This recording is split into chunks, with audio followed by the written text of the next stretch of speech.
Не секрет, что жить в мегаполисе опасно для здоровья. Вредные выбросы предприятий, выхлопные газы автомобилей нередко вызывают заболевания органов дыхания. Мы решили выяснить, что же для человека в городе опаснее всего. Врачи говорят, что если посчитать совокупное влияние вредных факторов, самой серьезной угрозой для жителей мегаполиса становится курение – пассивное и активное.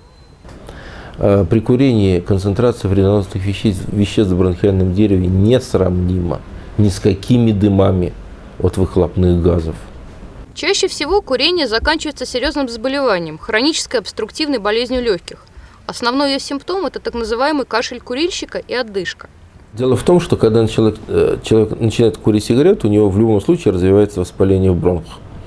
Болеет он, там, жалуется на что-нибудь, не жалуется, у него всегда воспаление в бронхах. Потому что, мы можем себе представить, каждый день по несколько раз в день ёршиком, если проводить по бронху, естественно, заболеет. Наша страна выбилась в европейские лидеры по проценту курящего населения. У нас курит более 65% мужчин и более 30% женщин. Причем всего за 10 лет количество курящих женщин увеличилось в 3 раза. Эти цифры характерны для Москвы, а за Уралом молодые мужчины и женщины смолят гораздо интенсивнее. Бесспорный лидер Челябинск, в котором курят 4 из 5 мужчин и 30% женщин. Страдают и некурящие. Среди них 17% мужчин и 35% женщин вынуждены постоянно дышать табачным дымом. Курящие хронической обструктивной болезнью легких заболевает примерно половина тех, кто курит.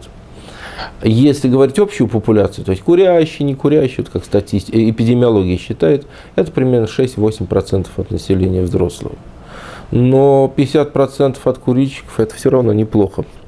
То есть представьте себе, значит, если молодой человек начинает курить, вот в классе там они все курят, можно сказать, из 30 мальчиков, 15 мальчиков по 60 годам будут инвалидами. Курение среди подростков в Москве носит почти повальный характер. Дымят более половины девочек и 2/3 мальчиков. И это неудивительно. Средняя стоимость сигарет в России самая низкая в Европе – всего 15 рублей. Для сравнения, в менее курящем Евросоюзе пачка сигарет стоит от 120 до 250 рублей. Из тех, кто начал курить в подростковом возрасте, четверть не доживет до 70 лет.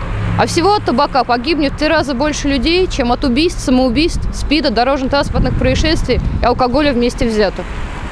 Вот он курит, вот это ему нравится, вот он иногда кашляет мокротой по утрам, и это считает как результат курения, тут ничего страшного, и живет, и совершенно не задумывается. И никогда по этому поводу не обратится к врачу ни за что, не понимая, что он больной человек. Где-то годам к 50 человек начинает ощущать, что трудно ему зайти на 4-й этаж, где он живет. Одышка.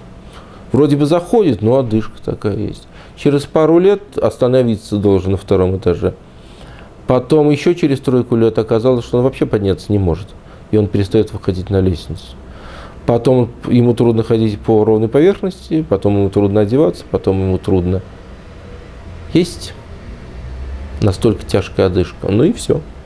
Для мужчины, например, 45-50 лет – это самый расцвет сил. И вдруг в этот самый расцвет сил он начинает болеть так, что это ограничит его профессиональную бытовую деятельность. Врачи считают, что к 2020 году Хоббл займет призовое 3-е место среди причин смертности, унося каждый год почти 5 миллионов жизней. Например, в США за 20 лет смертность среди мужчин от этого заболевания увеличилась на 27%, а среди женщин на 382%. Все курильщики заболевают хронической обструктивной болезнью легких. Кстати, от этого и разговоры, что мой дедушка умер в 105 лет, когда всю жизнь курил, у него на голову кирпич упал. Вот от этого он и умер. Видите? Значит, курить не вредно. Это совершенно не так. Просто когда человек начинает курить, он запускает в эту нашу русскую рулетку и ждет, выпадет на меня этот шанс или не выпадет. Некоторые проскакивают. Большинство чем-нибудь обязательно заболевает. Как далеко зашел процесс развития Хоббл, можно проверить, посчитав индекс курящего человека. Количество сигарет, выкуренных в день, надо умножить на стаж курения в годах и разделить на 20. Если число в результате получилось больше 10, это достоверный фактор развития Хоббл.